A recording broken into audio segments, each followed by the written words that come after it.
Imagine, just for a second, taking some of the most advanced AI models out there, downloading them, and then, like, shaping them exactly how you need them, running them right there on your own computer. Yeah, it really does sound like something from the future, doesn't it? Totally.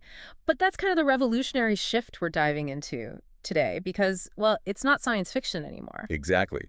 We're looking at this growing trend of uh, open models in AI. And to really get a handle on it, we'll use some conceptual examples, like thinking about what an OpenAI GPT-OSS series could be. How powerful models, maybe even a hypothetical GPT-OSS 20B, could really change AI access for, well, everyone. Okay, so let's unpack this for you. Our mission here is to give you a really clear, actionable understanding. What are these models? How is this open idea different from, the usual AI stuff we hear about? And the practical uses, definitely. Plus the big advantages, but also the challenges, because there always are some. Right. And we'll even see how they stack up against other options. The goal is for you to come away with a really solid perspective on this, frankly, pretty huge advancement in AI. So what's really fascinating, I think, is the whole paradigm shift these open models represent.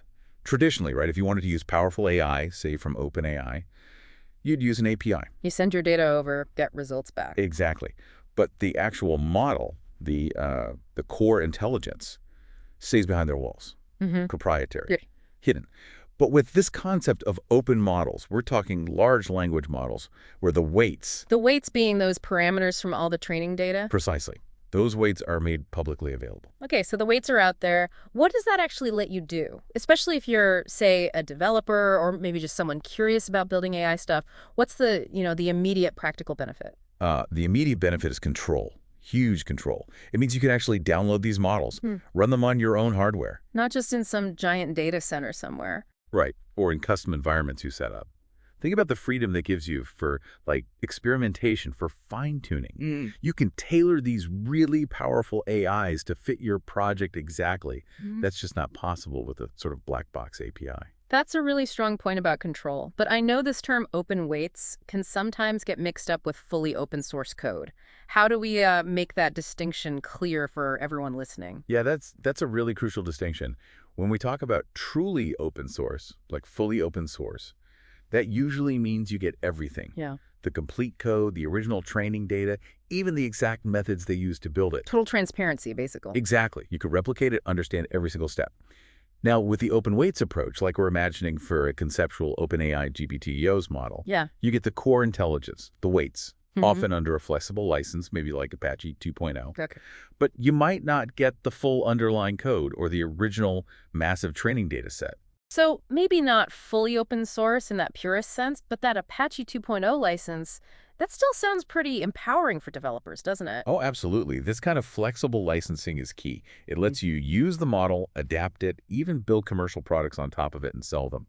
And you typically don't have those copyleft restrictions. Where you have to share back any changes you make. Right. Or the kind of patent restrictions you sometimes see with fully open source. It creates this unique kind of developer freedom.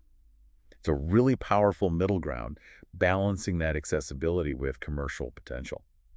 Okay, so given this new freedom with open weights, where does that take us? What does it really let developers do? How are people actually using these kinds of conceptual models? Well, yeah, lots of people know about using OpenAI's APIs, connecting remotely. But the beauty of these open weight models is you can install them directly, Yeah. right onto your own machine. And not just supercomputers. No, exactly. We're talking conceptual models like a, say, GPT-OSS 20B, designed specifically to run on, like, peripheral devices, personal computers, even laptops, maybe needing as little as 16 GB of memory. Wow, okay. That makes it incredibly accessible. And the big thing that jumps out at me there is running it locally. That straight away boosts data privacy, right? Your sensitive info doesn't have to leave your system. Huge benefit. Plus, I imagine cost savings too. Less reliance on constant connections to remote servers. Definitely can save costs in the long run, yeah. So, okay, privacy, potential cost savings. Yeah. But moving beyond that, what are some of the really cool real-world applications you're seeing for these versatile language models? Well, if we look broadly, the applications are incredibly diverse. You can build really advanced conversational agents, chatbots that actually understand context, subtleties in how we talk, much better than older rule-based systems. And are not just for chatting, are they? I mean, content generation. Oh, fantastic for that. Yeah. Imagine generating product descriptions automatically for, like an e-commerce site, Mm. or summarizing long, complex articles. Huge time saver. Yeah. And what's really neat is how versatile they are beyond just text. They're great for programming tasks, helping write code, for detailed data analysis, even generating images like we see with Daily 3, or voice recognition like the Whisper model. Right? And you can even adjust their sort of reasoning process for specific jobs to Mhm. make sure you get fast, accurate results. It's almost like giving every developer their own AI lab on their desk. It really feels like that. So can you think of maybe one surprising application where having that local control really made a difference for someone? That's a good question. One area where local control is just a massive game changer is in fields like law or medicine. Ah, okay. Sensitive data. Exactly. Think about a law firm. They could fine-tune an open-weight model to analyze highly confidential case documents, run it all locally. They keep total control over that data sovereignty. You just can't do that with an external API. But they still get the power of cutting-edge AI for analysis. It really transforms how businesses can handle sensitive info. That's a perfect example. Makes total sense. So, okay, these models, they offer incredible possibilities, but, we always need to look at both sides, weigh the pros and cons. From your viewpoint, what are the clearest upsides for developers jumping into this open model world? Well, on the upside, performance is definitely number one. These AI architectures, they're really among the most effective out there for complex stuff. Advanced reasoning, multimodal interactions, handling text, images, audio all together. And that performance combined with local deployment, like in your law firm example, that's a powerful mix. It really is, especially for sensitive data. Suddenly, businesses that were hesitant can leverage top-tier AI without those cloud API risks. And the ease of access seems like a big plus too. APIs make integration simpler for the proprietary versions, and these open-weight ones allow that local install we talked about. Right. And their adaptability is huge. They can genuinely handle a really wide range of tasks: text, voice, images, coding. Super versatile. Yeah.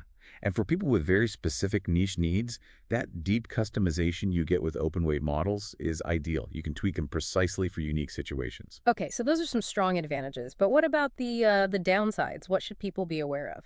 Well, cost can definitely be a factor, especially using models via API. For big projects or maybe smaller companies, those API bills can add up quickly. Hmm.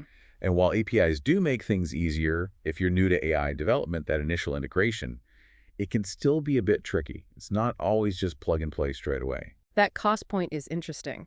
But for developers who might prefer the API route for convenience, does that integration hurdle or even like dependency outweigh potential long-term costs or the privacy benefits of local? Because relying only on one provider's models, that could make you vulnerable, right? If they change prices or access. That's absolutely a strategic consideration. You're building on their platform, so you're subject to their decisions down the line.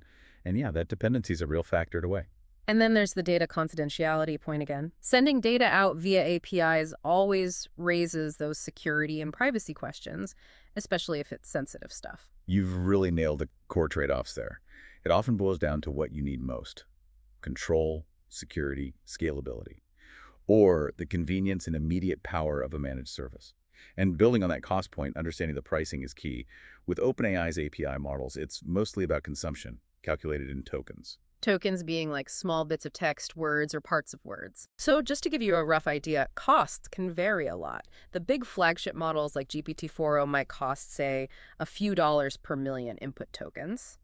But lighter versions, like GPT-4o Mini, are way cheaper, maybe just pennies per million. Then you have the really specialized ones, or maybe preview models, and those can jump up significantly, maybe tens, even hundreds of dollars per million tokens. And image generation, like with DLE3, that's usually price per image, a few cents depending on the resolution. Audio transcription with Whisper, super affordable, usually like a fraction of a cent per minute.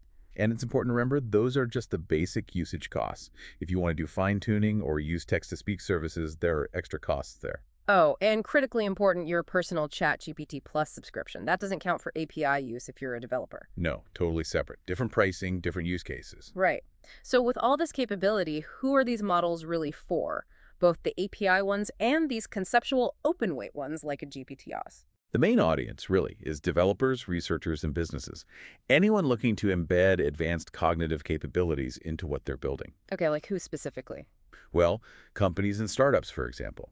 They can use them to automate tasks, maybe seriously upgrade their customer service with smart virtual agents, or create really personalized customer experiences. Makes sense. Application developers are another big group, integrating things like natural language processing, computer vision, or even code generation right into their software. Research teams, too, I imagine, pushing the boundaries. Absolutely. Exploring new AI directions, testing hypotheses, and content creators.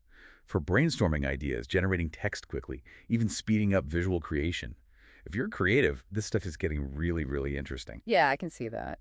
And those open weight models are particularly appealing for this whole audience if they really value local control, keeping data super secure internally, or if they need highly customized adaptations that you just can't get easily with standard APIs. Now, while OpenAI is obviously a huge name, it's worth stressing, isn't it, that the AI landscape is just buzzing with activity.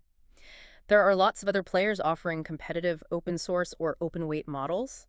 It's evolving so So it's fast. incredibly dynamic. It's definitely not just a one-horse race. There's a whole vibrant ecosystem out there. It really is. And the sheer variety you see now, it shows the market's maturing, right? Hmm. Moving beyond just general AI towards more specialized, efficient tools that can sometimes even beat proprietary ones for specific jobs. Exactly. You got companies like Mistral AI out of France making really powerful models that are known for being efficient and fast, even if they're smaller. Hmm. Or look at Alibaba's Qwen 3. They offer this whole suite of models, different sizes, really good at reasoning, math, coding. Okay. Then there's DeepSeek R1. That one's fascinating. Focused on advanced reasoning using reinforcement learning, and they distill it into smaller, efficient models. Stability AI is another big one, especially known for image and audio generation. Right. Stable diffusion people. Yeah. Turning text into amazing visuals and sounds. And you absolutely have to mention Hugging Face. They become like the central hub, the community for OpenAI, access to tons of models, data, tools. It's indispensable. And even the big tech giants are playing in the open space more now. Meta has its llama models. Significant contributions there, yeah. Known for transparency, potential for deep customization. Microsoft has Phi 3 Mini 4.2b, which sounds like it's built for speed and low resource use. Exactly. Ultra-low latency, minimal memory needed, great for edge devices. And Google's Gemma 7b. Solid multilingual understanding, optimized for different hardware like TPUs and GPUs. So what this huge variety means for you, the listener, is choice, real choice. You can find the tool that really fits your technical needs and your budget. Yeah. And overall, the general feeling about OpenAI's models in the tech world is pretty positive. People appreciate the accuracy, the quality of the results, the adaptability. API access is seen as a huge plus for integration. While this newer open weight trend holds that promise of even more control, which is exciting for many. Definitely. Okay, we often get similar questions, so let's tackle a few common ones directly. First up, are OpenAI's conceptual open weight models, like this GPT-OSS idea, totally free? No, not in the sense of fully open source code. There are open weights, probably under a flexible license like Apache 2.0. That gives you a lot of freedom to use and adapt them, even commercially. But it's different from getting everything the training data, the full build methods. It's an important distinction. Got it. Okay, next. Can these conceptual GPT-OSS models actually run on a personal computer? Yes, absolutely. The idea behind something like a GPT-OSS 20B would be specifically to run on peripheral devices, standard personal computers, maybe needing just 16 GB of memory. So yes, making advanced AI much more accessible. Cool. Are OpenAI models good for generating code? Oh, definitely yes. Models like GPT 4.1 showed big improvements for coding. The O-series models are also known to be excellent for programming tasks. So yes, very capable there. And last one. If you want to build a conversational agent, like a chatbot, which OpenAI model should you pick? Well, GPT-4o is often the go-to recommendation now. Its multimodal abilities handling text, images, audio, and its speed make it great for complex conversations. But maybe not the only option. No, exactly. GPT 4.1 is still very strong, and GPT-4o Mini offers a really good balance between power and cost. So it kind of depends on your specific needs and budget. Right. So wrapping this up, what's the big takeaway for you, the innovator, the creator listening right now? OpenAI's models, whether you use their APIs or explore these exciting conceptual open weight possibilities, they really are putting more power into developers' hands. More control, more customization, access to truly cutting-edge AI. Absolutely. And while there are things to consider like cost and dependency, they are undeniably a major force in sort of democratizing AI development. Which leads to a really interesting thought, doesn't it? This increasing accessibility of really powerful AI. How is that going to keep changing things? How will it democratize innovation even further and really shift the whole AI development landscape in the next few years? Fascinating question. It's a field moving incredibly fast, constantly empowering individual developers more and more. Indeed, it is. And hey, if you're looking for even more AI news or want access to literally thousands of AI tools, make sure you visit AIxploria.com. That's your hub for all things AI.